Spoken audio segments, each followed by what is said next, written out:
இயேசு மேல நம்பிக்கையாயிருங்கள். ஏதோ சிற்சில ஆசீர்வாதங்களுக்காக மாத்திரம், கோயிலுக்காக மாத்திரம் இயேசு அல்ல, கூட்டத்துக்காக மாத்திரம் இயேசு அல்ல, ஏதோ கோயிலுக்கு போக விட கிறிஸ்தவ வாழ்க்கைக்கு மாத்திரம் இயேசு அல்ல. வாழ்க்கையினுடைய எல்லா இடங்களிலும் இயேசு. நாசியின் சுவாச காற்றே இயேசுதான், ஜீவாதாரமே இயேசுதான், வாழ்வாதாரமே இயேசுதான். கிறிஸ்து இயேசுவை விசுவாசி. ஆமென் சொல்லுங்க. கர்த்தர் பார்த்துக் கொள்ளுவார், கர்த்தர் கிரியை செய்வார், கர்த்தர் அற்புதங்களை செய்வார். இந்த உலகம் நம்மை கைவிட்டாலும் அன்பர் இயேசு நம்மை கைவிடவே மாட்டார். தாயும் தகப்பனும் நம்மை கைவிட்டாலும் இயேசு நம்ம கைவிடவே மாட்டார்.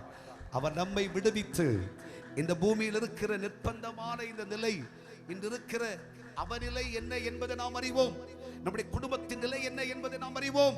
கர்த்தர் நம்மை அறிந்திருக்கிறார், தேவனவை காண்கிறார், நம்மேல் கவனமாயிருக்கிறார், நம்மேல்